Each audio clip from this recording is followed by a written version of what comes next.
Kurban sosyalge ihlas. Көңіл түрлерімізден шыққан салауат шарифелер болсын. Бұл турыда фақат сіз генә білешексіз иншалла. Сыр итеп кенә, яхшымы? Берничә мәсьәлә. Беренчесе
Аның өчен фақат нәрсә эшләргә кирәк, акшамнан соң әзрәк ятып торырга була. Шулай бит, йоклап түгел, шерем итеп кайлыйры мәсәлән.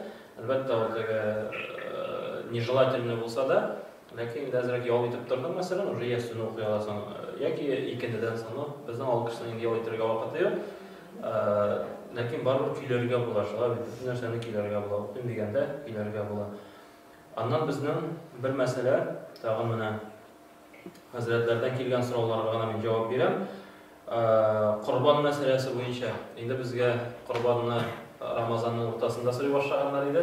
Иншалла сарыклар кайналасы дип, чөнки кайбер кеше Рамазан гаетендә үк иншалла әзер иде инде корбанны. Ләкин корбан безнең шалына кайчан корбан гаетендә иншалла ул инде җәй көне шулай бит. Быел ул якынча туры килә 28 июньгә шулай бит. Аллаһ бирсә. Ассаламу алейкум. Шуңа да безнең Корбан мәсьәләсендә хәзер инде әкренгә халык арасында тарала башлады мәгълүмат, чөнки монда утыручылар күбегез мәдрәсәне төгәлләгән кешеләр инде, сезгә ул яшерен сер түгел. Монда мөфтиятебезнең шундый фәтвасы булды, әлхәмдүлиллаһ, Булат хәзрәт Мубараков, анда инде пресс нәрсә дип әйтәләр, прессага җавап биргәндә, пресс-конференция вакытында шундый сүз әйтә, мәсәлән, гаилә исеменнән әгәр дә корбан чалына икән, ул кабул ителми дигән шундый сорауны чыгарганнар да, шуның белән инде хәзрәт бу нәрсә дип бик күп кешеләр шулай видеоларын миңа җибәрде, ләкин аны дөрес аңларга кирәк. Ничек? Мәсәлән, әгәр дә ире дә эшли икән, хатыны да эшли икән, мәсәлән, балалары да эшли икән, монда бер әти генә чалып түгел, димәк, әгәр дә хатынның нисабы бар икән, корбан чалырлык, көмеш белән инде, балаларның үзләренең эшлиләр икән, нисаплары бар икән, димәк, монда әти дә чалырга тиеш, әни дә чалырга тиеш, бала да чалырга тиеш килеп чыга. Ләкин әгәр дә әни эшләми икән бер кайда, балалар әле эшләми икән, мәсәлән, ул вакытта әти кеше чала, шушы иншалла инде үзенең хезмәтеннән, үзенең эшләп тапкан малыннан, чөнки аның нисабы бар, яхшымы? Менә моны дөрес аңларга кирәк. Чөнки әгәр дә без әйтәбез икән, гаилә исеменнән кабул ителми дип, ул вакытта инде шулай дөрес булмый. Менә монда прямой эфир безнең бара. Прямой эфирдагыларга сәлам әйтергә диләр инде. Монда язалар, Аллаһның рәхмәте. Бүген инде прямой эфирдә булганнары безнең YouTube'та Аллаһ бирсә записта чыгачак. Аллаһ насыйп итсә. Шуңа менә корбан мәсьәләсе буенча шуны дөрес аңлыйсы яхшы. Корбан буенча шулай ул сораулар әле киләчәк корбанга якынрак, хәзер килеп җитмәсә дә, шуңа да бу мәсьәләне инде дөрес аңлыйсы Аллаһ бирсә. Тагын кайбер сораулар, кайбер мәсьәләләр, мәсәлән, бүген мин Хузур телевидениесендә булдым инде, анда безнең запись дип әйтәбез, яздыру. Анда бик актуаль сорауларга тукталдык, бик актуаль мәсьәләләргә тукталдык. Мәсәлән, бер сорауны гына әйтеп үтәсем килә. Ул безнең мәсәлән үз-үзенә кул салучылар буенча. Үз-үзенә кул салучылар, ягъни бу суицидниклар дип атала, яхшымы? Безнең укмарабыз bir елны, мен елы ялгышмасам 9-нчы елны үз-үзенә кул салучылар буенча республикада беренче урынга чыкты. Район буенча 10 кеше үз-үзенә кул салган. Бу бик күп, теге антирекорд дип әйтелә. Шуның 5-се, мәсәлән, безнең инде бер авылдан, 5 кеше бер авылдан. Ләкин ул татар авыл түгел. Анда теге дин ягыннан дини авыл дип әйтеп булмый. Анда дин юк, мәсәлән, динсезлек. Шуңа күрә ул авылда инде ошо динсезлек булу сәбәплеме? Анда инде үз-үзенә кул салучылар булыр шәһәр дидегез анда. Башат орынга иншалла. Үз-үзенә кул салучылар күп булды. Ассаламу алейкум. Менә монда шушындый сорау. Үз-үзенә кул салып, бу сезнең өчен генә яхшымы? Әле ул запись хозур телевидениесендә яңгыраячак иншалла. Үз-үзенә кул салучыларны нәрсә эшләтергә? Алар өчен дуа кылыргамы дигән сорау. Бу инде мәдрәсәдә андый сорау бирелә, караладыр, шулай бит, инде аны яхшы беләсездер бәлки. Ләкин кемнәр белми, иншалла, моны инде әйтеп үтәсем килә. Чөнки без менә шушы үзебезнең районның хәзрәтләре буларак, шушы мәсьәләгә нинди караш безнең, бу да безнең өчен бик мөһим. Ягъни безнең районда шушындый очрак булса, без нәрсә эшлибез, һәм нәрсә эшләргә тиеш дигәндә, Җәлил хәзрәтнең бик яхшы җавабы булды бу мәсьәләдә. Мәсәлән, үз-үзенә кул салучы кем ул иң беренче? Ул бауга менүче генә түгел, шулай бит. Хәтта мәсәлән, хәмер эше булды икән, шулай үз-үзенә кул салган шикелле килеп чыга. Чөнки ул харам, аны эшләргә ярамый, шулай бит. Ул эштә дә нәрсә эшләде? Шуның белән үлеп китте мәсәлән, шулай бит. Шулай ук хәтта мәсәлән biz яшьләр бит инде, егетләр трассада безнең ограничение ничә белән барырга тиеш? 90 белән, шулай бит. Әгәр дә үзе белә турып кеше мәсәлән гомерен куркыныч астына куеп, шушы скоростьны арттырып барып, бәрелеп үлә икән, ул шагыйд китәме, әллә үз-үзенә кул салучы буламы? Менә монда да үз-үзенә кул салучы була. Яхшымы? Ассаламу алейкум. Әйдә Рифат хәзрәт, түргә. Акшамга кадәр вступительный беренче сорауга җавап бирсәм, сез ачу алмасагыз, аннан акшамнан соң янына бирсәм. Алейкум ассалам. Менә монда да, әгәр дә трассада барганда бәрелеп үлә икән кеше, ул да шулай үз-үзенә кул салучы шикелле килеп чыга. Ягъни үз-үзен үтерүче. Хәзер нәрсә эшләтергә соң үз-үзен үтерүчегә дигәндә, мәсәлән, безнең илдә biz o мәсьәләне караганда, зиратка кешене күмгәндә, мәсәлән, кеше үтерүче дә булырга мөмкин. Шулай бит, үз-үзенә кул салучы да булырга мөмкин. Мәсәлән, нәрсә эшләргәме, җиназа укыргамы, укымаскамы, аның өчен дуа кылыргамы, кылмаскамы дигән сорауда безнең бер генә момент бар. Әгәр дә кеше Аллаһы Тәгаләне инкар итсә, мәсәлән, Аллаһ юк дип әйтсә, беренче сорау яхшымы? Аллаһ юк дип әйтә икән, турыдан-туры кем була инде ул? Күферлек китергән була. Шулай ук, мәсәлән, әгәр дә кеше әйтә икән, намаз укымасаң да ярый дип, әгәр дә кеше әйтә икән, ураза тотмасаң да ярый дип, шулай бит. Әгәр дә кеше әйтә икән, мәсәлән, закат түләмәсәң дә ярый, яки хаҗ кылмасаң да ярый, бу вакытта кеше кем була? Димәк, мондый кеше инде күферлек китергән була, ул иманга каршы килгән була. Ләкин әгәр дә кеше әйтә икән, намаз укырга кирәк, ләкин мин әле укый алмыйм. Яхшымы? Менә мин басып китә алмыйм. Мин аңлыйм, кирәк икән дә беләм, ураза тотарга кирәк икән беләм мин. Яхшы, проблема юк. Кирәк аны тотасы, ләкин ураза тота алмыйм, шулай бит. Закат түләргә кирәк икән беләм, ләкин әлегә нәрсә теге түләмим мәсәлән, шулай бит. Хаҗны кыласын беләм, шулай бит. Ләкин нәрсә? Хаҗ әлегә кыла алмыйм мәсәлән, яки кылмыйм. Бу кеше инкар итми. Ләкин нәрсә? Вакытлыча Аллаһ кушканнарын үтәми. Бу кеше кем була? Фасик, гынаһлы мусульман була, шулай бит. Без аны кабул итәбез, проблема юк. Шуңа да, менә монда мөфтиебез Камил хәзрәт бик кызыклы бер мисал китергән иде. Имам Абу Ханифаның укучысы Abu Yusuf bilen. Abu Yusuf. Bir vaqt diye Aleyküm asselam. Bir mecliste oturganda Abu Yusuf ol indi qozi derecesinde ko'tarilgan zo'r vazir shekilli zo'r shindar kishi bo'lar. Bir shulay yetakchilar jilib o'tirganda tog'inda qoboq chiqaradi. Qoboqni bilasiz, Payg'ambar sollallohu alayhi vasallam qoboqni yaratdi, shularmi? Qoboq degan rizqni yaratdi. Shundan qoboqni chiqarib qo'yalar. Birov oradan bilasiz narsa deydi, "Vallahi men qoboqni yaratdim" deydi. Vallahi Allah bilan oldi, men qoboqni yaratdim deydi. Shundan Abu Yusuf buni eshitib oladi, deganda axirani aytdi, "Elektrikizmi?" deydi. Degan elektr bolalar arstavaytalar bitin tog'ning ortidan narsa bo'ldi deydi aytdi. Narsa ishladim men deydi. Narsa deb aytdingiz? Bilmayman narsa deb aytdim men deydi. O'ngishmi o'zida. Shundan sen diye Alloh bilan ont etib qoboqni yaratdim deb aytdim deydi. Payg'ambarimiz sollallohu alayhi vasallam qoboqni yaratdi deydi. Shunga ko'ra sen aytirga tegish narsa deyib, men qoboqni yaratam, lekin narsa oshamayman. Oshamayman gana. Men uni yaratam, lekin oshamayman gana. Mana bunda da narsa so'zga albatta endi ixtibor etarga kerak. Shunga da biz masalan kimga da bo'lsa, natija chiqarganda u bitinda hozir o'lib yotganda janoza o'qirga kerak shular. Biz so'raymiz narsa deb Allohga qarshi so'z aytmadimi? Allohning dinine qarshi so'z aytmadimi? Mana u bir qaraganda bizning xalq orasida so'rovlarga tegish. Agarda shunda iymon ahllari shohidlik keltiralar ekan, vallahi u Allohga qarshi so'zlar aytdi deydi. Bu vaqtda bu kishiga janoza o'qiladimi? Yarhamkalloh.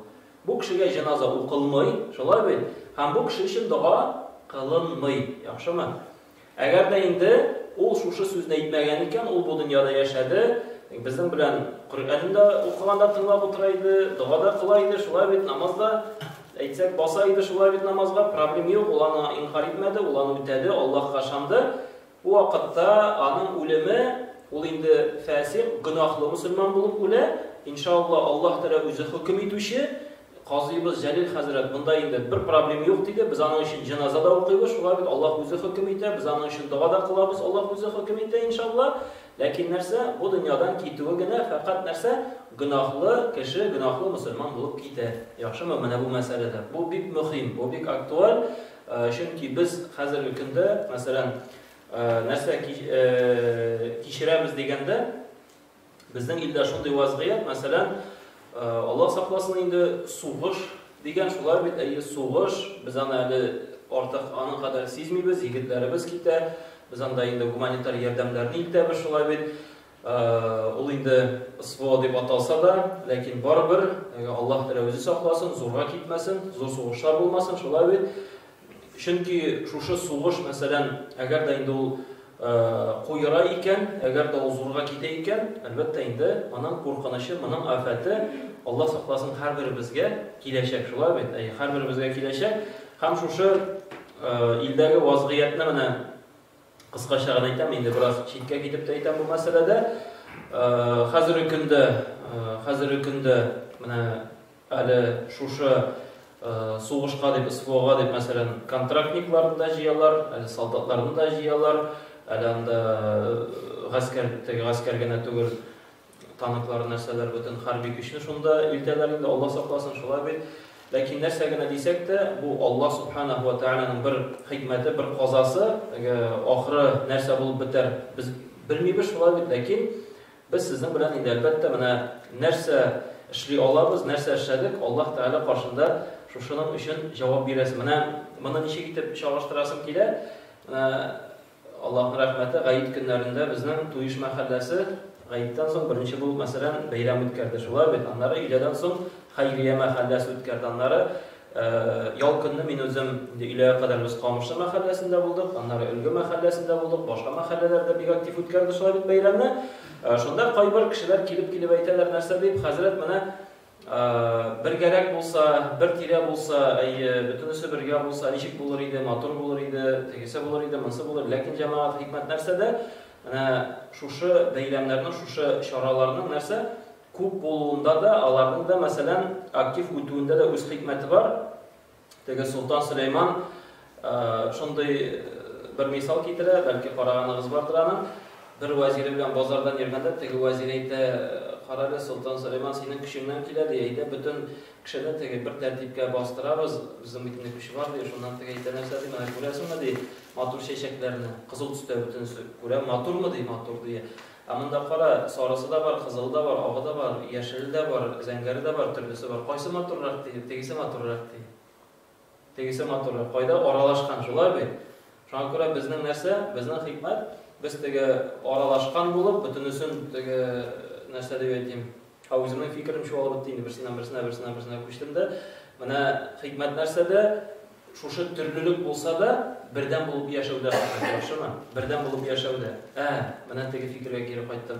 Sonuç arada nerse şeyler, ne bu ısıva nerseler bilen, bizden hazır Müslümanlar bilen başka din vakilleri arasında ezrek getirip şahırga tiriler konflikt. Şular bir işitkanınız vardır. Moskov'da meşit solga karşı çıkan yigitlerini gösterdiler mesela demonstratif bir meşit solga karşılar deyip bir avukır ön yandırıp gösterdiğinde mesela şular bir lakin nersegine deyseler de biz anın işige nerse bir işmeyiz. Hatta bugün Kazandaydım. Kazanda bulganda bir Hristiyan yigiti bilen aralaşabız.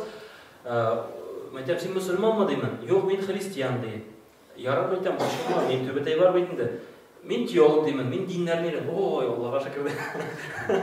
Tatarşalata men de, Allah'a şükür dey. Mana dinler nerengeç demeksiz dey, bütün dinlerge de nerse tege dürüst qaraş bilen qari bilesiz dey. Mana siz de medresede okuysiz, şular din bilimi alasız. Sizin de Hristiyan dini bolsun, Budda dini bolsun, başka dinler bolsun, siz alarga nerse dürüst qaraş bilen qari bilesiz. Men nerse aytasım kile, Allah Teala mana şu ildagi bulgan vaziyetke qarab bizni xaritmi, akrin tege fikirlerim qayta başladı.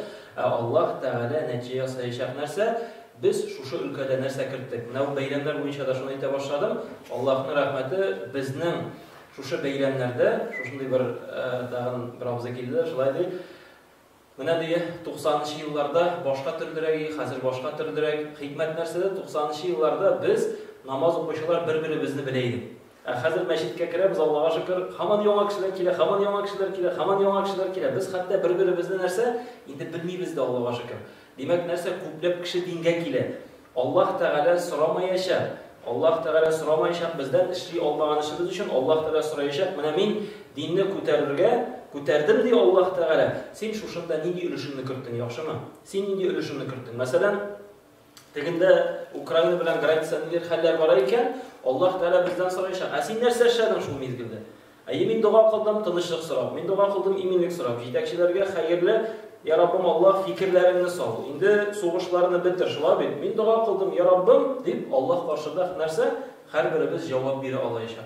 Yani biz şu ildagi vaziyette nerse işleymiz, şunun için bizge cevap beresiz bo'lar, yaxshimi? Endi mana bu akrin shitga gittim de fikrlarim shu olib bitdi. Yanadan şu fikrlarni yeb bitirdim shekilli. Endi meni fikrni anglagan bo'lsangiz begaybat, anglamagan bo'lsangiz so'rovlar bo'lsa bersin inshaalloh. Hozir bizdan ozon bo'lar. Yaxshimi? Ozondan so'ng endi biz Rifat Hazratning sonli va'zini inshaalloh tinglarmiz. Bugün aytganimcha biz mana primoy efirda boramanda. Allohga shukr endi. Demak, Albatava maşallah primoy efirlarida ishlarmiz. Primoy efir bo'lgandan boshqa siz bo'lmasiz endi deb aytdi inshaalloh. Endi Xo'ja Nasriddin aytgan, "Ey oy sen tege quyosh sen bayirsan endi men bo'lmaydi" deb aytdi inshaalloh. Bijaning eng uzun kunda o'razaga kirganda shuna shekilli primoy efirlar bo'lgach, butunimizning endi telefonda narsada balki biz bo'lmaymiz endi, lekin narsa eng xayrlisi mana shulay tizga tiz o'tirib, endi bilim olup narsadir o'rganuv, aning ta'siri ko'proq shulay. Chunki telefondan yoki televizordan yoki kompyuterdan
Müstaqim altın dilu, safların tegizligi.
Bismillah, alhamdulillah, wassalatu wassalamu ala rasulillah wa ala alihi wa sahbihi wa man wala ma ba'd. Şimdi hürmetli Müslüman kardeşler, inşallah hazır bizning Hazretimiz Rifat Hazretini inşallah vaazini başlarımız. Rifat Hazretini de ko'pimiz tanib, ko'rib, bilib, ko'pimiz inanın o'quvchilari da şolaylik Allohga shukr. Bu bizning madrasa, bizning muallimi Zavuş, şolay bitinde hem Zor Serdek Ağlı İmam Hatibi inşallah men de so'zni uzoqqa so'zmaycha inşallah Rifat Hazretga berilman. Rifat Hazret o'zingiz Qur'on o'qib, duolar qilib boshlab yuborasiz. Bizning bugun 20da 21da namoz Alloh bersa, shunga shay bo'lsa deydi.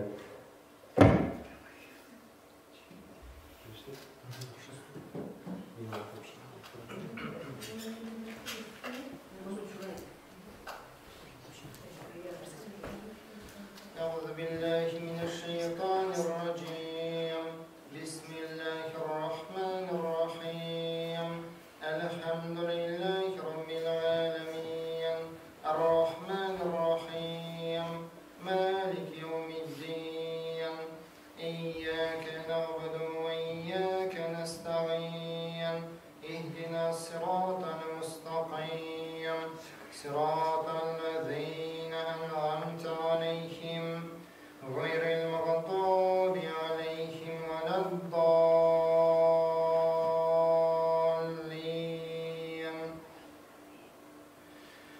بسم الله الرحمن الرحيم الحمد لله الذي أنزل على عبده الكتاب ولم يجعل له عوجا قيما لينذر بأسا شديدا من لدنه ويبشر المؤمنين الذين يعملون الصالحات أن لهم أجرا حسنا ماكثين فيه أبدا وينذر الذين قالوا اتخذ الله ولدا ما لهم به من علم ولا لآبائهم كبرت كلمة تخرج من أفواههم إن يقولون إلا كذبا فلعلك باخع نفسك على آثارهم إن لم يؤمنوا بهذا الحديث أسفا إنا جعلنا ما على الأرض زينة لها لنبلوهم أيهم أحسن عملا وإنا لجاعلون ما عليها صعيدا جرزا أم حسبت أن أصحاب الكهف رقيم كانوا من آياتنا عجبا إذ والفتية إلى الكهف فقالوا ربنا آتنا من لدنك رحمة وهيئ لنا من أمرنا رشدا بسم الله الرحمن الرحيم قل هو الله أحد الله الصمد لم يلد ولم يولد ولم يكن له كفوا أحد سبحان ربك رب العزة عما يصفون وسلام على المرسلين والحمد لله رب العالمين. الحمد لله رب العالمين والصلاة والسلام على محمد وعلى آله وصحبه أجمعين. اللهم اجعل القرآن لنا في الدنيا قرينا وفي القبر منيسا وفي القيامة شفيعا للجنة رفيقا ولا خيرة كل دليلا وإماما. يا رب الله üzerine rızalaşı Kur'an'ı kabullardan kıl. Şu Kur'an'ı bilen canlarımızga, tenlerimizge şifa bir, nur bir, rahmetine bir. Ya Rabbim Allah şu Kur'an ayetlerini savukların bizden devam ettikiyatı şimetni Müslümanların ruhlarına, yarışları ruhlarına şad kıl, hataların günahlarına gafur kıl. Ya Rabbim Allah tenlerimizge sağlık, selametlik, kumullerimizge tanışlık, baylıklarımızga bereket bir. O da şuday ben kişilere tavfik, hidayet, doğru yollarını kurset, avrulara hayırlı şifalarına bir. Kaygıda bulan kişilere hayırlı şadlıklarını nasip kıl, cümle günlerin merak kıl. Күңелләребезгә, изге ниятlerimizгә, изге теләкләребезгә, изге максатларыбызга ирешtir. ربنا آتنا في الدنيا حسنة وفي الآخرة حسنة وقنا عذاب النار صلى الله على محمد والحمد لله رب العالمين.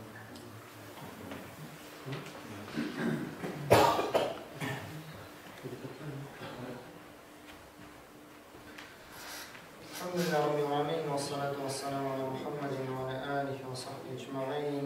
Allah Teala maqtab olsun, Peygamberimizge salat şerifler olsun. Allah Teala vaazlanıp imanlarımızda kuvvetlerge, dünya için, ahiret için faydalı söz, faydalı fikir almağa her barşamızga nasip etsin. Allah'a şükür, şunda yıldık. Allah Teala söyleyişide de, tınlavuşlarga da faydalı, hayırlı sözler işitip onlarga nasip etsin. Bugün ahlak temasına vaaz niyetledik. Hem de şu yok. Aşunu, ahlakın bir göstergesi olan aşunu basu, şunun boyunca söyleşiriz. İnşallah bizden Peygamberimiz Muhammed Aleyhisselam bizge örnek, Peygamberimiz deybiz, onun sünneti deybiz. Hem şu vakitte adette kübrek, tışkı, yokka ihtibar ettiler. Şu Peygamberimizden ahlakı eşittir şiddet kala. Peygamberimiz Aleyhisselam bir hadisindeydi. Mindi ahlakını komillikke eriştirmek için jiberildim diye. Yani peygamberlik olup şu dünyaya jiberilmenin maksadı ahlakını yakşırtı için şu peygamber itip jiberilgen. Hem o hadislerde de görünen misal için ikinci Peygamberimiz Aleyhisselam aytgan sözünde imanın en komilidir kimnin ahlakı yakşı bulan diye. Aleyhisselam misal için kay vakitte indi şu akide büyük mühim deyip elbette mühim şulay bir iman akide tevhid diler kişi şulay birge ihtibar ettiler lakin ahlakları yok lakin bu ahlak bilen iman onlar üzara beyli kimdi imanı kamil kimnin ahlakı yakşı hulqı yakşı yani iman bilen beylep gösterdi. Hem bütün hadislerde de anlaşılan Peygamberimiz Aleyhisselam aytdı Allah bilen on titem deydi. Yani mühim birincisi Peygamberimiz Allah bilen on titem. Yani bu ne şulay bütün şey bulalmay dürüst eybirde şulay bir Müslüman kişi Allah bilen on titem şu dürüstlükni ispatlay koy vakitte. Mühim bulganda, şöyle bir mühim bulganda hem Peygamberimiz Aleyhisselam Allah bilen on titemdi yani mühim eybir turundaydı. Hem üç tapkır aydı. Şundan sonra soradılar ya Resulullah Allah bilen on titem iman getirmi dedi. İman getirmi ondan soradılar ya Resulullah kim onday kişi degeç kimnin kurşisi ondan imin tübül. Yani kurşisine zulüm kılayken, kurşisine naşarlık kılayken şulay bir iman getirmi. Yani bunda elbette söz var ayda imanı kamil tübül, imanı tuğlu tübül. Yani iman degende kafir deyip etmiyoruz şulay bir kafir deyip etmiyoruz. Lakin bunda şöyle Peygamberimiz şunday sözler bilen etti. İkinci aytgan sözleri var. Kim di Allah Teala'ga ishana, kim Allah Teala'ga ishana, qiyomat kunine ishana, kurşisine yaxshi bo'lsin deydi. Kim Allah Teala'ga ishana, yani Allah Teala bor deb ishana, Allah Teala ko'rib tura, Allah Teala bilib tura deb Allah Teala eshitib tura deb ishana, ham qiyomat kunine ishana. Yani o'lgandan so'ng javob berasini qiyomat kunida yomondan ko'barilib, yomondan tirilib javob berasini ishonadi, u deb kurşisine yaxshi bo'lsin. Davom etib aytadi, kim Alloh taolaga ishona, qiyomat kunina ishona, qonog'ini hurmatlasin deydi. Qonog'ini hurmatlasin. Yani ol indi elbette Tatarlarda yokşu kadar şulay bit. Kim gene kirse de şey işemiz deyip şakaralar imiş. Şey digende indanda oşu da bula, ftaroyu da bula, bütünüsü de bula. Yani bu ne dinden cemaat. Dinden ol şulay iyelenemiz. Koyda da birisi bardım diye şu ikinci milletin şulay bit. Kirdi. Seyri buldu diye. Şey de yok diye. Şunday biz gadetlengeç şulay tiyişkine gibi. Tiyişkine gibi. Lakin bu ne dinden bulan şu halkımızın yaxşı adeti. Hem devam etip etək kim Allah Teala'ya ışana, kıyamet günü ışana, yaxşı söz söylesin deyil, yaxşı söz söylesin, yeki deyil deşmesin. Yaxşı söz söylesin, yeki deşmesin, yani hayırlı, yaxşı, kişilerini sündüre durgan, şulay bir kişilerini şotlandıra durgan, kişilerine fayda getire durgan söz söylesin, yeki indi deşmesin, yani şu yeki deşmişik olsun deyil. Buna bunda cemaat kuruna şulay bit Allah Teala'ya kıyamet günü ışanu deydi, iman deydi, hem bunda şu beyledi, kursetkişin kişiler ara münasebette.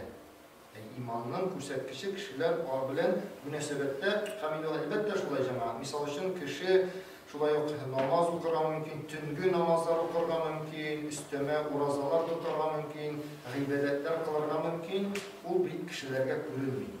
Bu kişilerge görülmeyin. Sen indi kişiler bilen şıraşkaş, onlar bilen yaxşı münasebette olsan, şuşısı görüne. Şuşısı görüne, hem indi şunsu da var. Biliriz, iman Allah Teala'ya ışanı feriştelerine, ışanı kitaplarına, ışanı peygamberlerine, ışanı ülgenden süttirilüge, ışanı takdir, yazmışka, ışanı bu imanın bozkışları, yani fundamentin nigizi bulup durar. Hem alimler şulay yok anlatalar, bu ahlak bilen imanını şoğuşturup anlatalar. Buna ayttık, bu ışanı, bu fundament nigizi dedik. Şulay bir üy deyip olsak, üyünün nigizi hem ahlak, üyünün istinası deyip anlatalar. Üyünün istinası.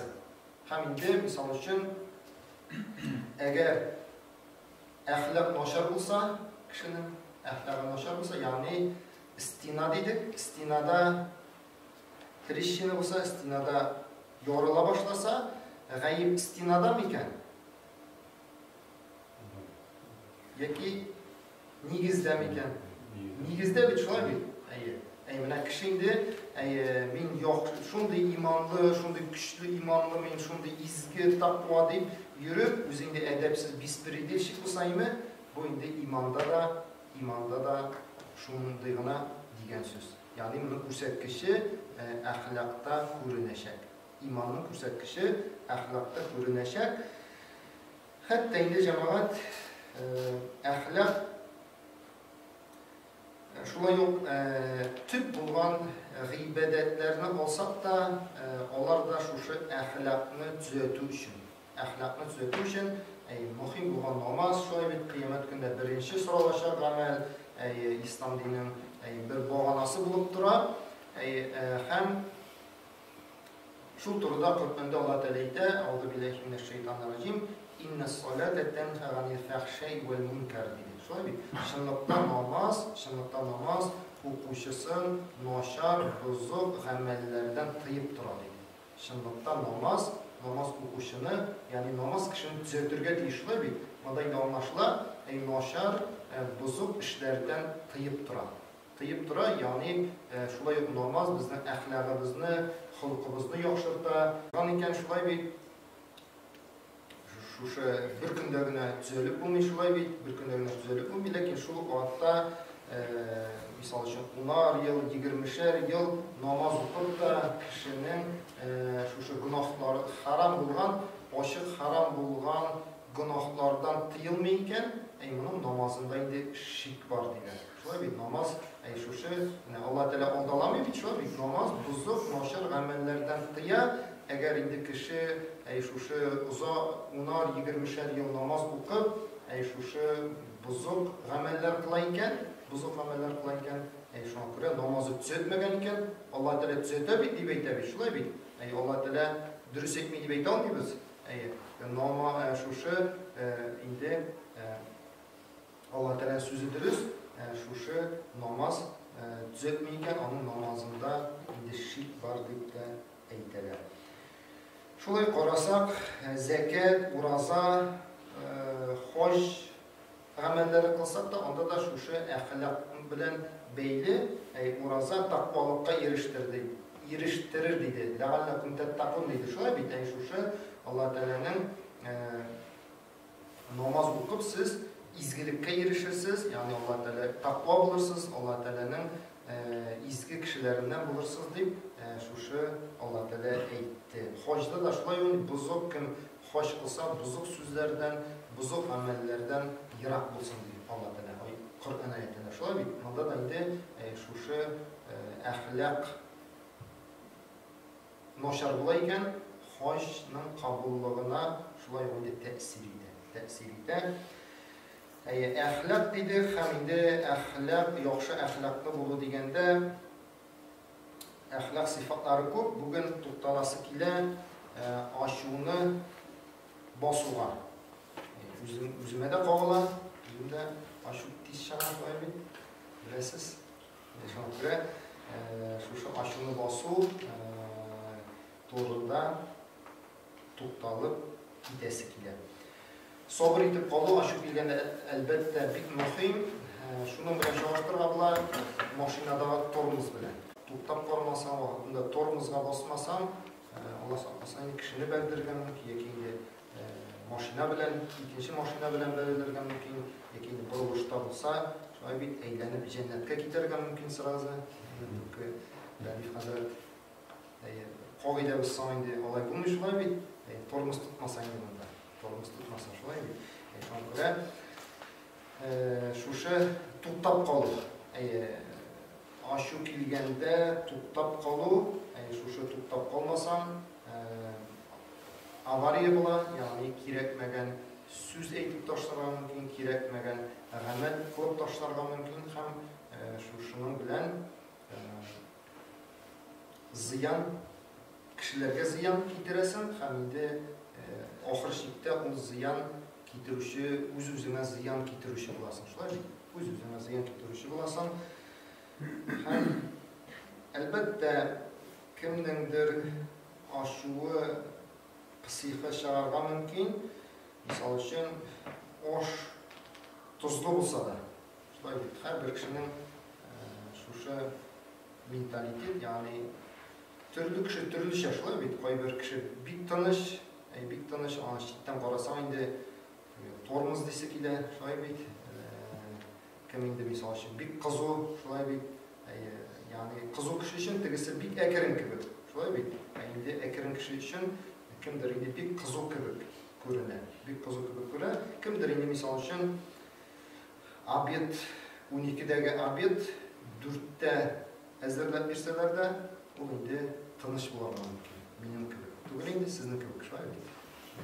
Şuna göre hem Peygamberimiz şunu haddi hikmet cemaat. Peygamberimizin amellerinde şu tura yeşil anlıysan Peygamberimiz Aleyhisselam үйге qaytqaç oşarga barmı deyip soruy turgan bulgan. Hem de oşarga bulmasa yara men orazaga kirem. Orazadan olaysa deyip. Yani mine şunu haddi jingilgene şişken şolay bit. Hayırlılık bilin şolay şu arada indi hayırlıge savapqa burup jibere algan. Savapqa burup jibere algan şuşu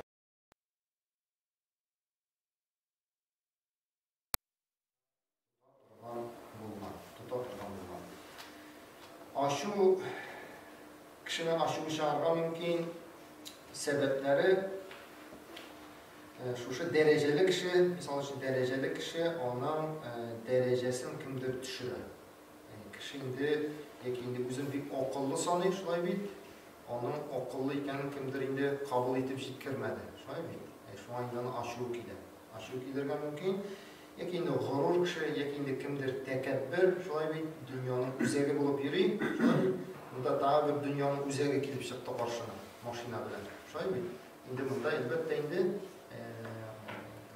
televizorlarda ko'rsatadilarmi kaputni ochadi, ortdan bagajni ochadi, bit oladi.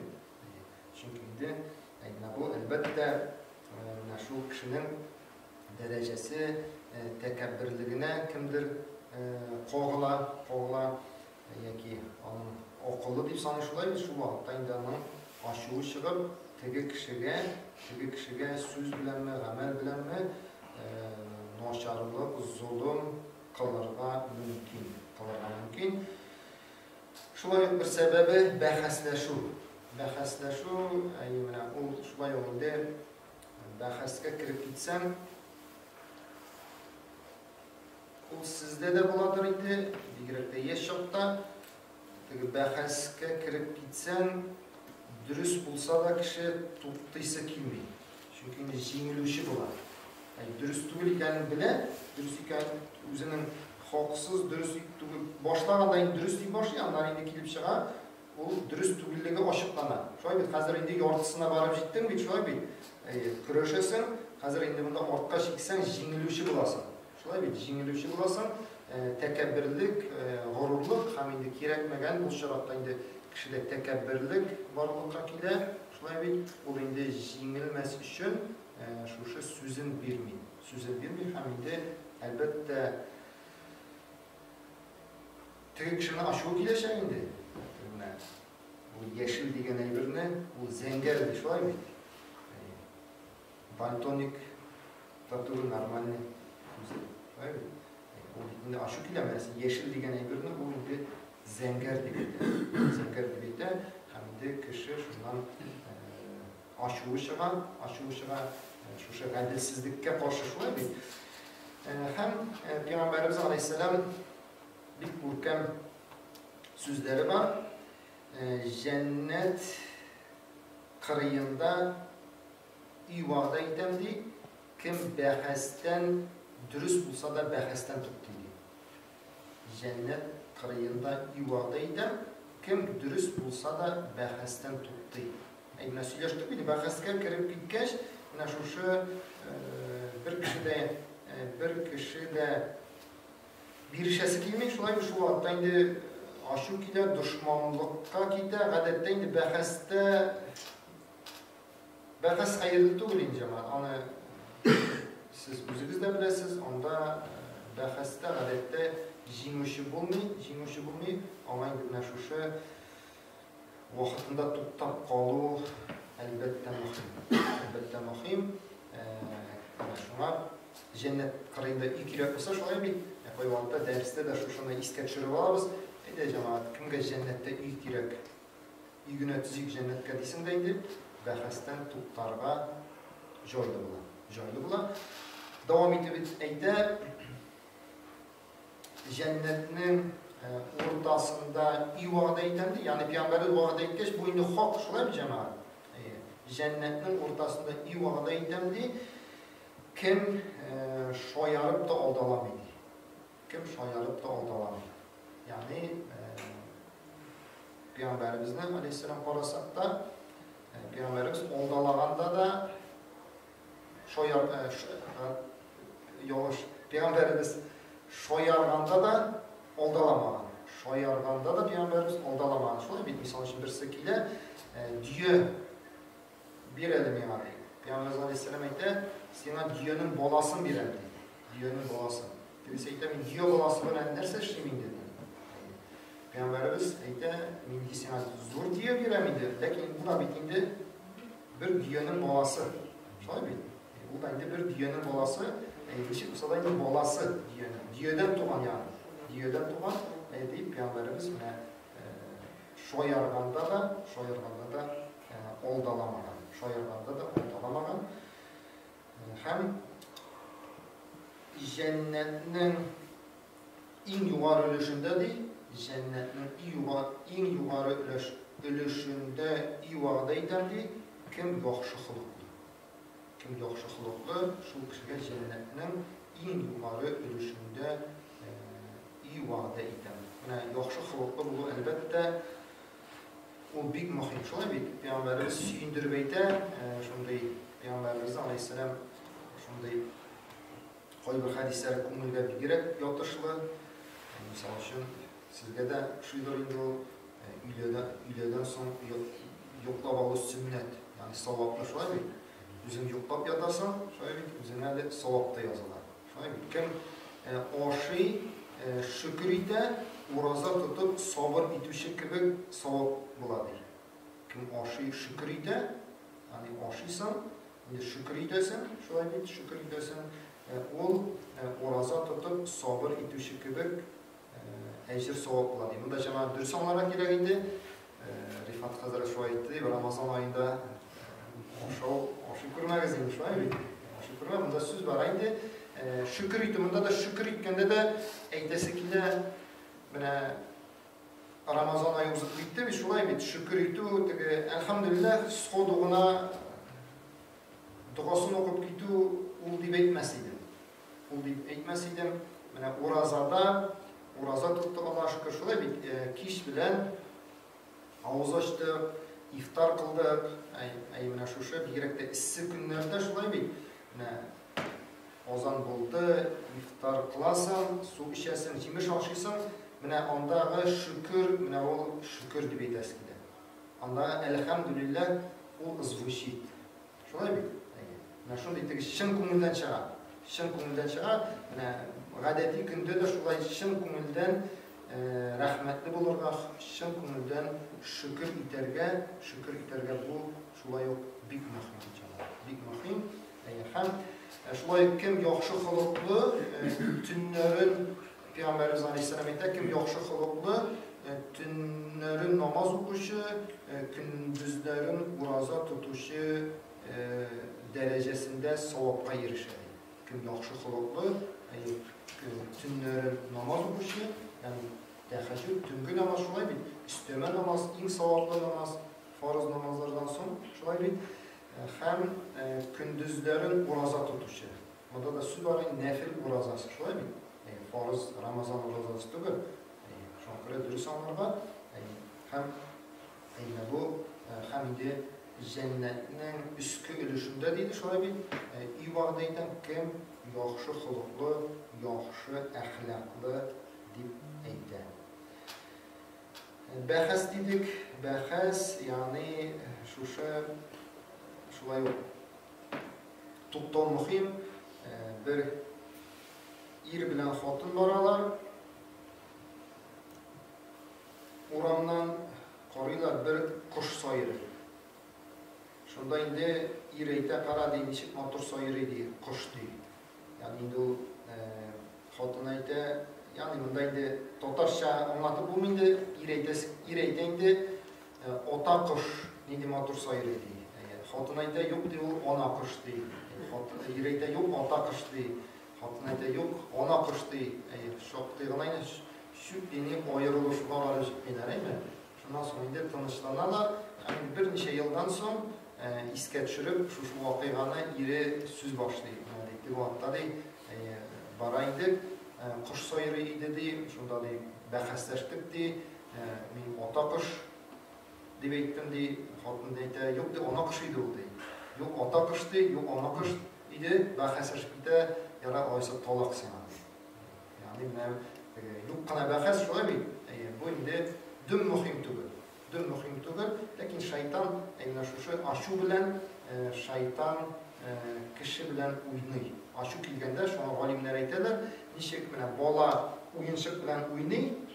Diresen kişi kalayında oyunşuk bilen. Şöyle bir. Şunun gibi şeytan aşu kilgende kişi bilen şu bola oyunşuk bilen oynayan gibi onun bilen indi idereydi onun bilen uynaydı.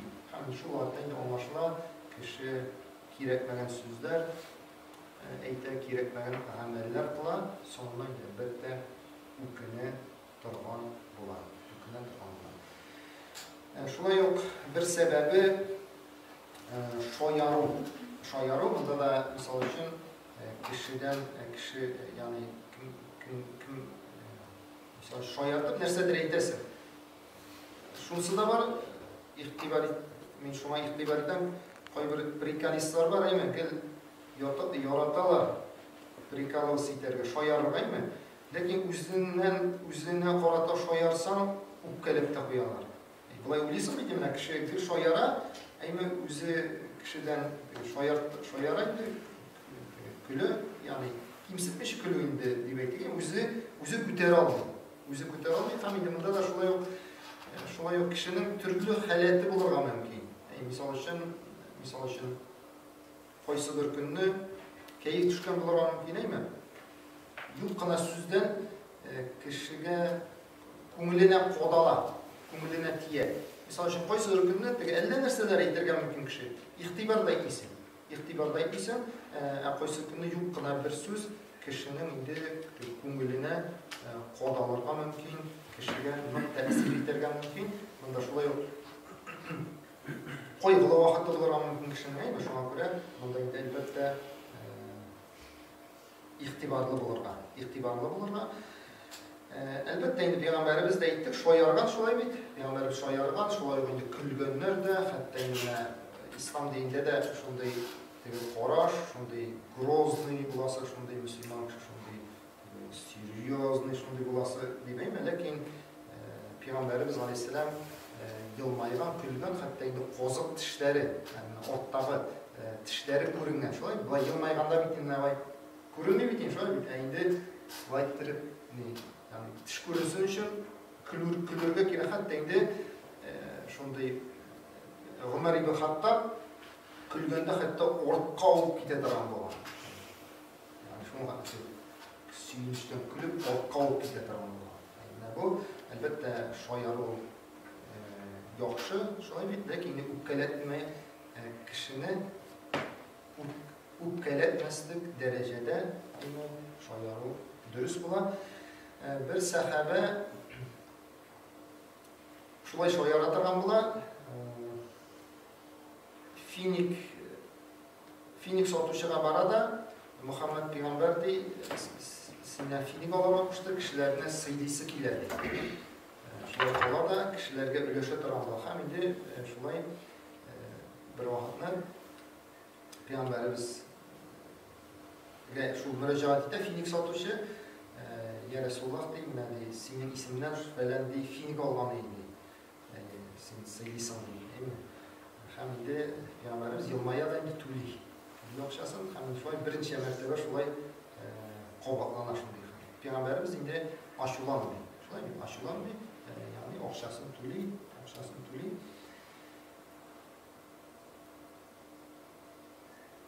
Peygamberimizden kengəşləri qısqa gına hem şunsu da var, hər bir kişiyə xələtinə qarab, hem kişisinə qarab kengəş nəsihət verə тұрған bular. Birisi kilə, ya Resulullah, mənə kengəş verdi, nəsihət verdi. Peygamberimiz la tağdab. Aşulanma, kızma. Soruyu ya Resulullah yani nasihat verdi. Peygamberimiz ikinci mertebede la tağdab yani aşulanma, kızma dedi. Üçüncü mertebe soruyu ya Resulullah nasihat ver, kengeş verdi geç. Üçüncü mertebede la tağdab yani aşulanma, kızma deyip ona Peygamberimiz cevap verir. Hem bunda indi şulay alimler anlatılar. Bir məğnəsi aşulanma, yani aşu itirə тұрған sebeplerge ilk mevzudur. Yani her bir kişi bile indi şulay bir nedir sebep bulsa, o indi ona aşuyu şıgaşa. Hem ikincisi indi aşulanma, yani aşuun kilse şunu tışqa çıgarma. Yani tışqa indi aşu çıga. Teli aşağı, şulay bir teli aşağı, iki kul aşağı, iki oyak aşağı. Oyak aşağı çıksa ağırrak şağayın. Şöyle bir yani şu aşağının ise de şunu tışqa çıkarma. Yani kişilerge yani zulüm bula, şulay bir zulüm bula. Hem til bilenme, kul bilenme kişilerge zulüm kılırga mümkün. Şulay eğitile bir zalimnin yukusu gıybedetti. Yani zalim kişilerge noşarlılık işlevçi kişi şulay bir. Noşarlılık işlevçi kişi hem de şu turda şulay yok. Peygamberimiz Aleyhisselam ayette kıyamet gününde de iyi noşar halette bulurlar. Şu kişiler kimler onun bilen onun noşarlığından korkup onun bilen oralaşmasqa tırışalar. Ondan şitleşip giderler. Yani noşarlığından korkup ondan şitleşeler. Oralaşmasqa tırışalar. Ondan yırak bulana tırışalar. Hem onun kişiler de kıyamet gününde en noşar halette bulaşaklar. En noşar halette bulaşaklar diye. Şuna göre şuşu yani zalim de şulay bit. Zalim de kişiga noşarlık işi şulay bit. Yuqlasa indi ol dil bilen de kul bilen de noşarlık işi yapmış. Onun yuqusu g'ibede.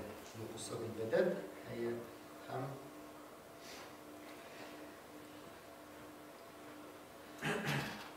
şuşu tışqa çıkarma turunda Kur'an'da bir motor ayet kile takva kişiler turunda yani izgi, yaxşı kişiler turunda Allah Teala sıfatlar tasvirli. Allah de ağır şakta da, boy şakta da yerde miteler. Boy şakta da, ağır şakta da yerde miteler. أعوذ بالله من الشيطان الرجيم والكاظمين الغيظ والعافين عن الناس والله يحب المحسنين. Devamında ise hem onlar de aşuların bosalar.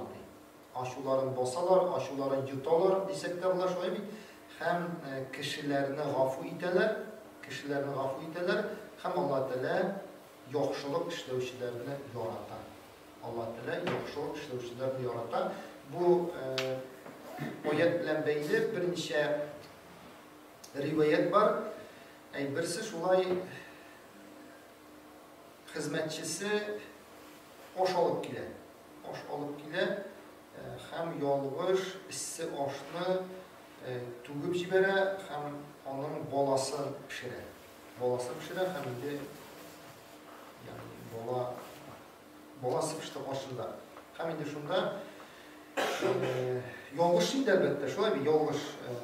Şunda sıraz deydi. وَالْكَيَظِمِينَ الْغَيْظَ yani şu ayet neydi? Onlar de aşularını yutalar. Bir kılıçlandım değil sırazı. وَلَغَاتِينَ عَنِ النَّاسِ onlar gafu iteler kişilerine. Misine gafu ettim değil. وَاللّٰهُ يُحِبُّ الْمُحْسِنِينَ Allah Teala izgilik işlevçilerini yorata. Misini ozat iten değil. Yani ne? Şulay olmayınca kıyamet gününde kim aşuğu çıkıp, kim gelir şuna mümkünlüğü bulup da kim gelir aşuğun çıkarığa, yüzün tıyıp kalışığa kıyamet gününde Allah Teala ismi bilen şokkarıp cennetke kırtırlar. Yani aşuğu kildi şöyle bir saçın. Molay aşını çağırdı, bola şok birini boşartmayı mı? Şundaydı sabır etip kalasan iken, ambal aşını çağırından daydı sabır etsen de, sabır etesin, sabır etmesen de, sabır etesin. Ul turuda değil. Yani sen çıkar alasın aşığını, şu vakitte sabır etip kalışı kıyamet gününde ismi bilemine falan kır cennetke deyip şokırıp, ismi bilen şokırıp şu kişinin cennetke kırtırlar diye indi zor derece. Şular mı? İndi zor derece.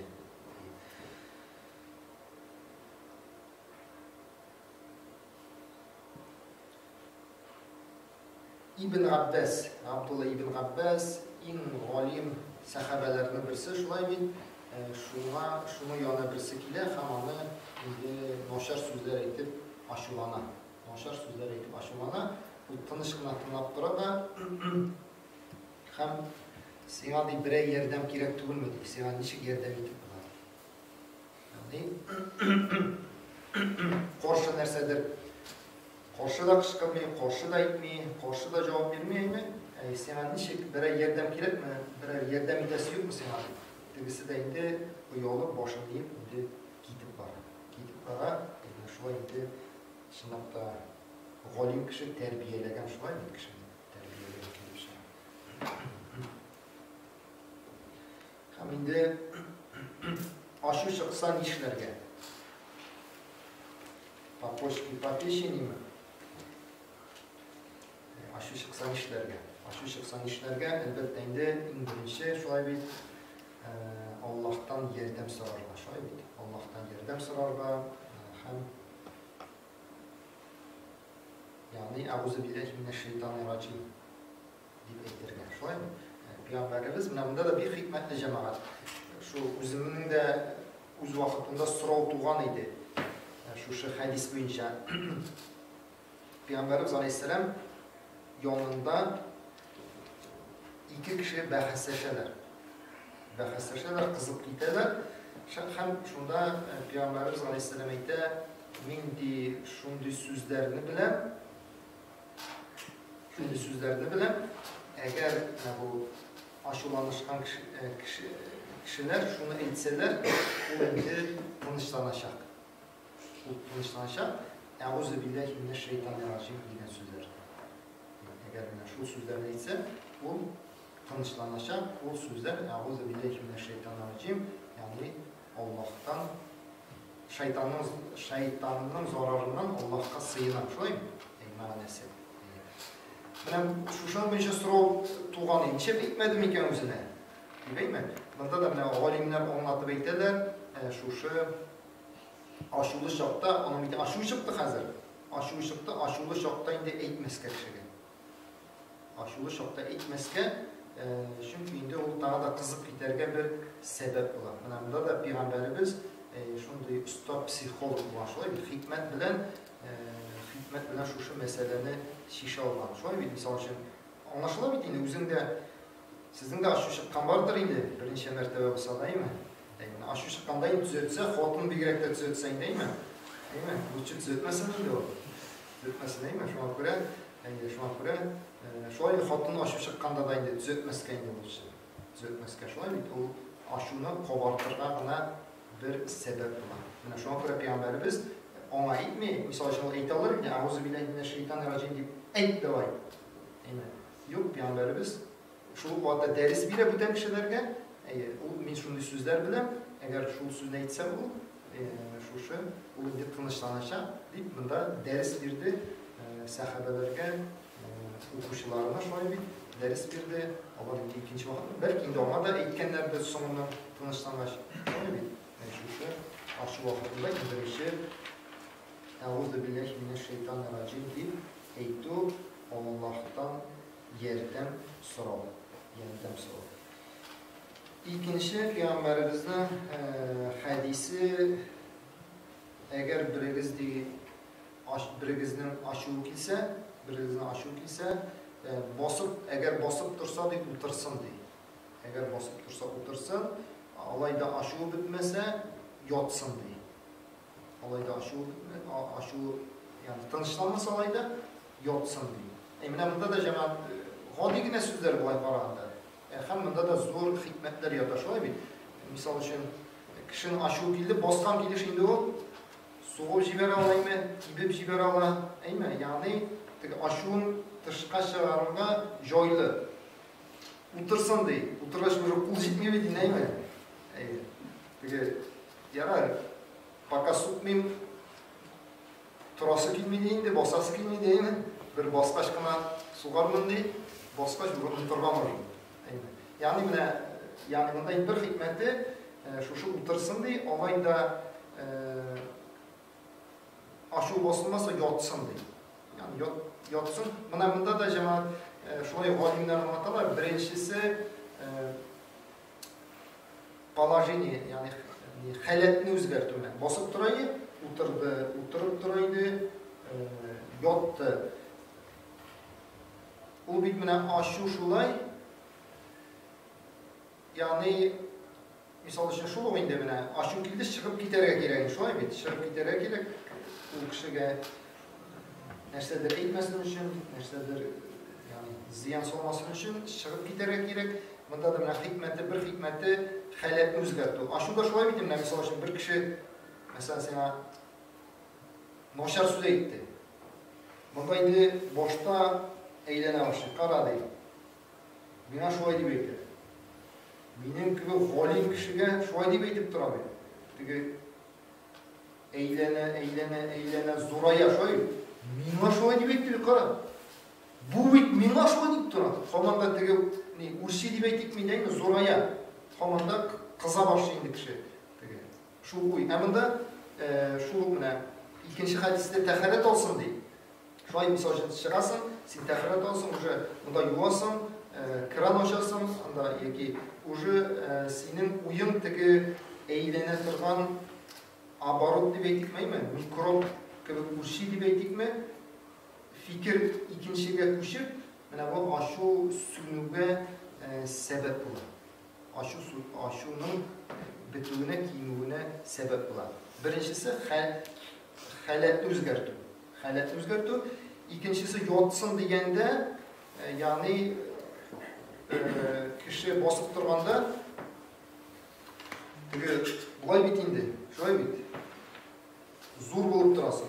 Yotqash bir yoqdan endi kichkinayasan, ikkinchi yoqdan yerga yaqin bo'lasan, ya'ni yerdan bor qilingan ekaningni o'zingni esga tushirib. Ya'ni sen modigina yerdan bor qilingan. Shoy, modigina yerdan bor qilingan. Deb o'zingni tugansi tutqibib deb aytdikmenda, deganda ashu kelgach kishi qobara ko'tariladi, ammo kirisincha shuni kirisi bilan shoy. Tege tugansi tu, ya'ni degan ma'no kelib chiqadi. Alloh dashno, shunday mi? Dashmishi qolib, Peygamberimiz avratmangiz yengillaytigiz deydi. Avratmangiz yengillaytigiz, agar biraringizning ashuv kelsa, dashmasin deydi. Agar biraringizning ashuv kelsa, dashmasin. Ya'ni ashuvni til bilan chiqaruv bilan shulaymi? Shu dashmishi bo'lsa vaqtida o'tasan. Şöyle bir endi şu narsalar aytsan, ashulansam, noshir so'zlar aytsan, er bilan xotin orasi buzilib ketar, ham xolos asan taloq shu ashu vaqtida aytilaymi? Ashu vaqtida aytib tashlaydi kishi, ammo endi ikkinirgan mumkin. Shunga ko'ra shu ashu vaqtida Peygamberimiz dashmasin. Dördüncüsü taharat olsun. Taharat olsun, yani ashu Peygamberimiz Aleyhisselam aytdi, ashu shaytandan, shaytan utdan hem biraringizni ashu kelsa, suv bilan sundirsin, yani taharat olsun. Ashu shaytandan, yani shaytan endi aytdik, ota shaytan zo'rayda shulay bir shu noshar fikrni shayton utdan, ya'ni bilasiz, shayton utdan yaratilgan, shulay bir utdan yaratilgan, ham kimning ashuv kelsa deydi, shu ut bilan utni suv sundirish, shulay bir utni suv sivib sundiralar, shu ashuvni da suv bilan, ya'ni taharat oluv bilan sundirsin deydi. Aytdik biz, mana birinchisi harakatni o'zgartirish, ikkinchisi shag'ab taharat olasan ekan, endi noshar fikr ortuvdan to'xtay, shu tinchlanasan, shulay bir taharat olasan, ham endi butun xayrli namoz o'qib olishga mumkin, endi shu ashu bosiluga sabab bo'lib turashadi. Hem şulay yok, aytgan edik, Allah Teala'nın yaratılığına erişecekmiz. Şöyle bir ayet ayttık biz. وَالْكَاظِمِينَ الْغَيْظَ وَالْعَافِينَ عَنِ النَّاسِ وَاللّٰهُ يُحِبُّ الْمُحْسِنِينَ. Allah aşuları yutalar, hem kişilerini gafı ederler. Allah Teala yaxşılıq işlevçilerini yaratar. Allah Teala yaxşılıq işlevçilerini yaratar, yani aşuların yutuşlarını Allah Teala yaratar. Şulay bo'ldi, muhim Allah'ni zikr etu. Allah'ni, şulay bir ashu kelgach endi noshar so'z tugul, şulay yo'q. neydir jirni, biraz jirni bergeçte şolay bit. Sugunu sözü tugul. Indi elhamdülillah diye beyt alsam şolay bit. Indi elbette ona da iri şu jingil tuğu şolay bit. Baştan deyip berile noşar söz çağıran mümkün estağfirullah, estağfirullah deyip zöğütösün şolay bit. Onlar indi şu din boyunca yaşı yani din kuşkança yaşarga tarışasın beni şöyle biter. İlim alasın, öğrenesin, üzerine terbiyeliysen, anlar indi bergeç, şu tüzüp kalasın indi şöyle bit. Tişarasına, elhamdülillah diye bitesin indi. Şöyle bit anlarsın, süyünüp başını bergeç. Kişinikin bergeç değil mi? Üzerinikin bergeç değil mi? Elhamdülillah diye bit alsan, bu indi elbette hayırlı bulan. Allah'ın zikridir, çünkü Allah Teala Kur'an'da Allah'ın zikridir, kumüller tanışlanmıyor. Şimdi Allah'ın zikridir, kumüller tanışlanadı. Allah'ın zikridir, kumüller tanışlanadı. Şu Subhanallah, elhamdülillah, Allahu Ekber, la ilahe illallah, zikir sözleri şöyle, Kur'an, şöyle yok. En zor zikir, yani Allah'ın iska, Kur'an oku, yaxşı zikir. Allah'ın zikir etsek, konularımız tanışlanır. Şulay oldu, elbette aşı başarılıkka ilde, elbette aşı kilgende kişi uylaydı olmayındı şulay bitti. Aşı kilgen şimdi uylarga şulay bitti. Üzümne bitti. Aşı kiletiren nersege varmaska, yakın varmaska, yine şolay bunu aşını tıyıp kalarga deydi. Bilemiz yine aşı ortasında kişi suvarga mümkün, bitirirge mümkün kişi neymi? Anlarsın, aslında yine şundan şulu aytın, dolak aytırge mümkün şunun aşı neticesin birinci yılga, ömür boyu ukunirge mümkün. Ömür boyu ukunirge mümkün, şuna göre aşı ortasında kılgan noşarlıkның neticesini görüp, şu aşını basarga, aşını tutup kalırga tırışı bik mühim. Şulay yok, güçlü kişi aşığın, özünün aşığın basa oluşu. Şulay mı? Güçlü kişi, yani kaş yoktu mu? Şulay mı? Şimdi şu özünün aşığın basa oluşu. Peygamberimiz Aleyhisselam eylemi şulay mı? Bilesizdir. Güçlü kişi değil, kim nedir? Jinguşu kişi değil. Küreşte mi da, soğuşta mı? Güçlü kişi özünün aşığın basa oluşu kişi.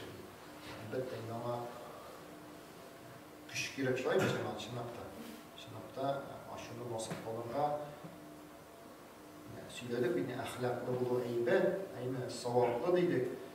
Cennette yuvarı derece günü boyu oraza tutkan, günü boyu namazlar okugan, ecir savapka erişesin. Şunay bir, lakin şu hatta yine aşını basıp kalı şöyle jingil tuğu şöyle bir. Hatta indi oraza tuttuğu jingildirek de bulurgan mümkün vakıtı bile. Şöyle bir, lakin indi şu ikinci yaktan üzerine terbiyelesem, ahlaklı bulurgan terbiyelesem, aşını basarga terbiyelesem, ecir savabı zor degen söz anlaşılan. Şöyle mi? Ecir savabı zor degen söz şu anlaşılandır. Şulay şunsu da bir cemaat, koy vakitda indi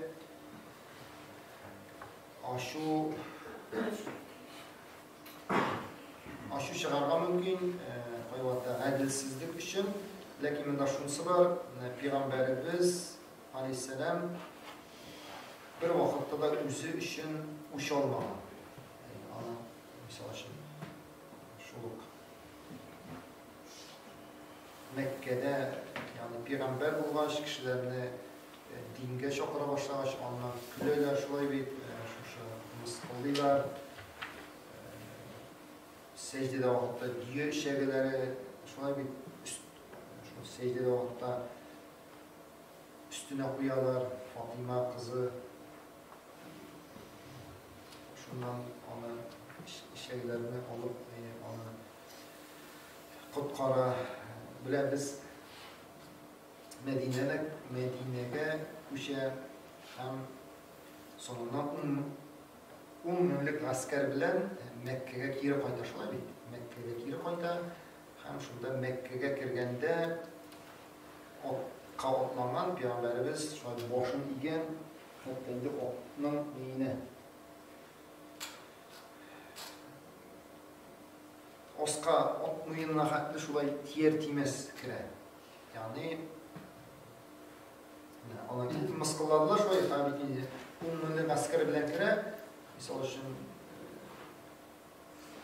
dünya tarihine karasa misal için şulay utirge dilediler bir tane Peygamberimiz şöyle utirge degende Allah Teala rahmet bilen Cebrail ferişte haber edip şöyle ona indi o koşup gitti şöyle yani şuşlara uç alıp dünyada misal için karasa şehirlerinde suyup çıkarlar idi.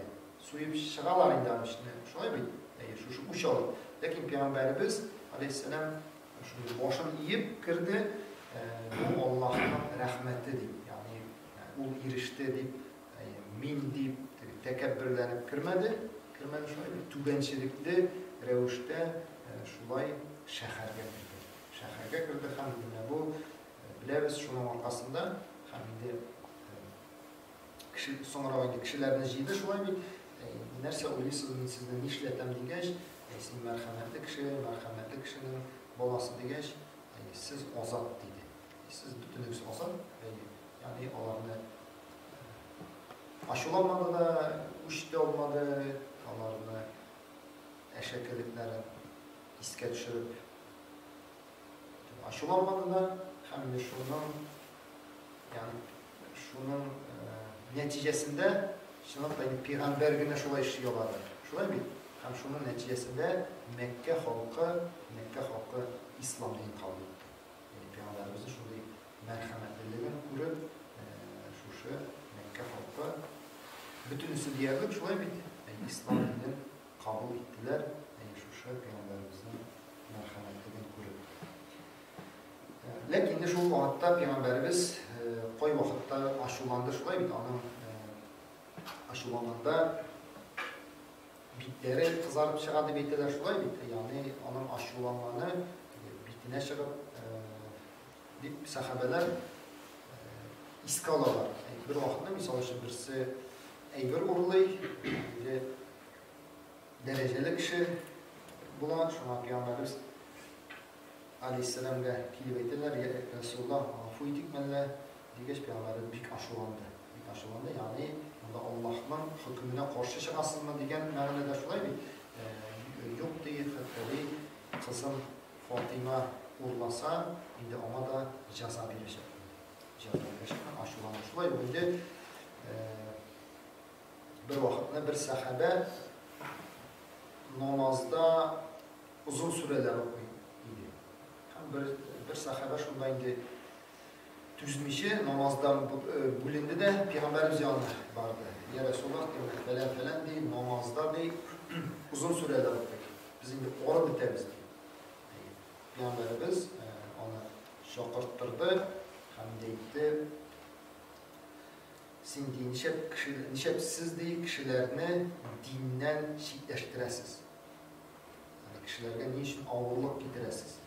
Ağırlık getiresiz, şiddeştiresiz. Yani avuraytasız. Şöyle bir. Burada da hikmet bir cemaat. Misal için şuluk halinde bizde olsa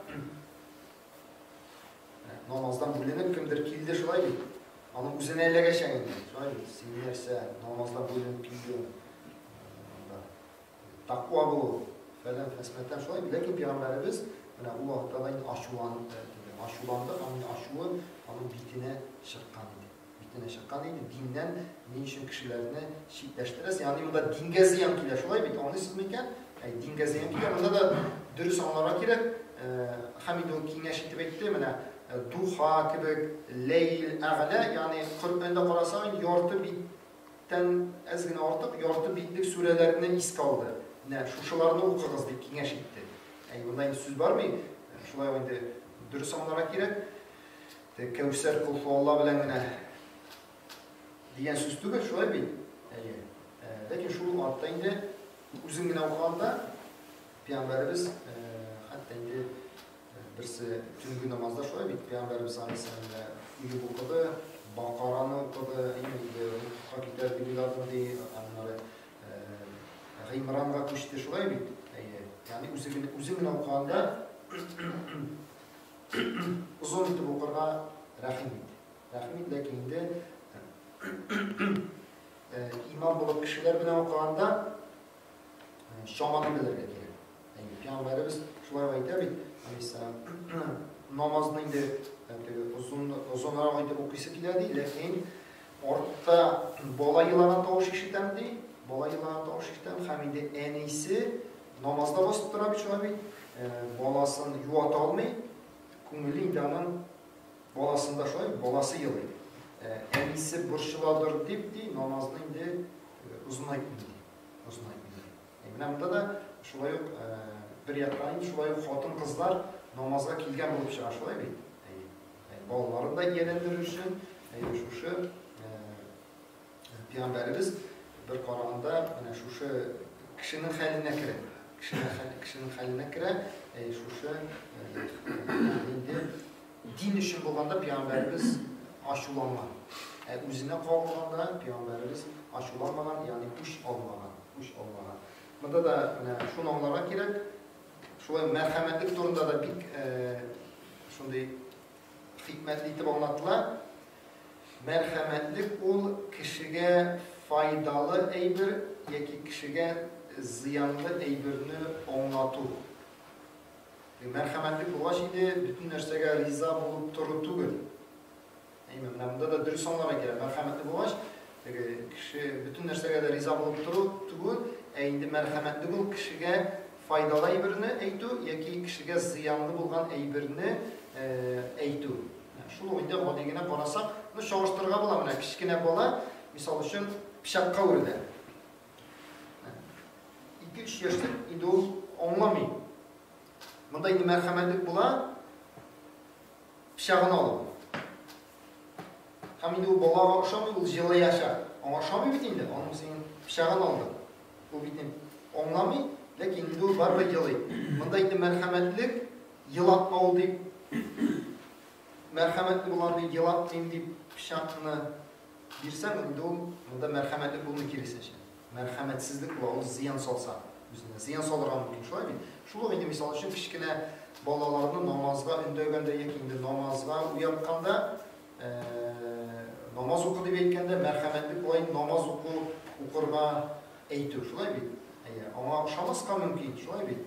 Lakin indi bunda merhametlik bula onun namaz okurga onu öndöv hamide namaz okumasa ama gazap bulurga mümkün namaz okurga deyip etmesen, bunda merhametsizlik bulup çıkar. Yani kişinin koyuvatta nefsisi şunu eybir o. Nefsisine uşamagan eybirini de, dürüst bulgan eybirini kişiye eytu, o merhametlilik bula, onun dünyası için, yeki ahireti için ziyan getiretirgan eybirini eytu, anlattu, bu merhametlik bula. Merhametlik bula şu an göre. Allah Teala her barşamızga hayırlı ameller kılırga nasip etsin. Şu dinimizin hikmetlerin, dinimizde olan faydalarını anlap, Peygamberimizin hikmetli sözlerin dürüst itib anlap, şularını kullanıp yaşap, Allah Teala'nın sözlerin anlap, durmuşumuzda şularını kullanıp yaşarga nasip etsin. Allah Teala aşu getire taran kişilerden bizden yirak kılsın, pişiramasınlarıydalar. Allah Teala özümüzün terbiyelerge aşunu basarlar şunay mı? Terbiyelerge nasip etsin, bizni terbiyelesin idi. Yaxşı xuluqlu bulup, kişilerinin dinge kilölerine, dinge yakına yollarına, Allah'a yakına yollarına biz de sebepçimiz saydık. Şu dünyada da hayırlı urkan turmuş bitip cennetine eriştiğe cennetlerde de görüşürüz Allah'ın her başımıza nasip etsin. Doğruluk buyur. Subhanallah ve hamdik. Eşhedü en la ilahe illa ente nestağfiruke ve etûbü ileyk. Ya Rabbim Allah. Allah da bana izgi yollarında kavuştur, cennetlerinde kavuştur. Allahu Ekber. Allah rahmeti olsun. Rifat Hazretke bana bizden kurşu Pınar'da imamın kim iken bilesin şu abi. Ziyaddin Hazret. Ziyaddin Hazret bilen bir gün mecliste bulunma Türkiye'de çünkü öyle işegine bizden muzey müdürü Rebu'da olup gitti. Şu abi ana işisi buldu. Şunda Ziyaddin Hazret bir kızıklı fikir etti. Uylansan şundan da şolay. Bana Rifat Hazret bugün ko'targan tema naqshol indi u. Biz tilni saqlarga deb aytamiz, shulay bit indi. Ana bitdagi servantga qo'yib ta saqlab bo'lmay, qayerdir bozga tushirib ta saqlab bo'lmay, tilni saqlash uchun ana bilan сөйләшергә kerak shulay bit. Ana tilni saqlash uchun dinni saqlarga kerak. Agar da din saqlansa, din tartib, til saqlana. Dinni saqlash uchun narsa ishlarga kerak, adabni saqlarga kerak. Agar da adab bo'lar ekan, demak dinda bo'ladi. Yaxshimi? Agar da endi din bo'lar ekan, tilda bo'ladi, millatda bo'ladi. Shunga ko'ra adab bir qaraganda bek kichkina bir shekilli ko'rinsa-da, lekin esga olsak, Imom Abu Hanifaning atisi Sabit u narsa ishladi. Bir qaraganda yilg'ada yezib kelgan olmani olib boshladi. Shular bitni olib boshladi. Irg'itib ketdi. Bir narsasi yo'q. Biz ana ixtiyor da etmas edik. Lekin u narsa ishladi. Bu olma qayerdan tushgan? Qaysi og'achdan tushgan? Og'ach qayerdan ekan? Şöyle demek bunun hocası var mı iken? Zepmene yılga bo'ylab. Zepmene toba, şöyle şu bakşanın hocasına bara ruhsat so'raydi. Albatta ziyrak aqlli kishi anglab ola, şöyle kim ekan? Ne var yurmali bunda deymi? Anarsa, aha, laktin sen dey, şöyle demek narsa ishlaysan, hozir men aytganni o'taysan. Anladın. Ulda narsa adabına ko'ra shuna itoat etadi. Şuşa itaat etken sebeple en yaxşı özünün terbiyeleyen kızın biri şulaydı. Hem alardan kim tuva? İmam Abu Hanife. Yaxşı mı? İmam Abu Hanife kim bula? O Kur'an'ı yattan bölüşü zor galim. Bu edeple etige sabit kenerse kirek. Ana cennet kirek. Bizge de cennet kirek. Şulay bitin. Allah'ın rahmeti kirek. Hem şuşa sabitke, şuşa malayı sebeple kıyamet köyünde hatını bilen ikisine nerse kirteler. Toshga yirtalar. Mana bir qaraganda kichkinagina bir ish. İxtibar etmasang da bo'lar bitni, shular bit. Narsasi bor endi, olmaydi o shular bit antaga. Ayda, qilmay tag'in deb shular bit. Qo'yib vaqt bizdan ixtibar, lekin narsa kichkinagina bir adab bu dunyoda darajasini berdi, oxiratda da darajasini berdi. Shunga Allohning rahmati bo'lsin. Rifat Hazretga bizga tinglab turgani uchun shular bit endi alhamdulillah mana shunday motor moyning kunida vakitlarımızın tavuk kile algan için indi Allah Teala şu dünyada da, ahirette de, bilimlerimizin de, derecelerimizin de köterseydi inşallah Allah'ın rahmeti olsun. Hazır indi namazla hazırlanır biz Allah verse. Şöyle bir hazır dua kılın. Allah kabul etsin. Biz indi yigitler farklarına vurduklarını cevap alıp Allah verse onların namazına düşeriz.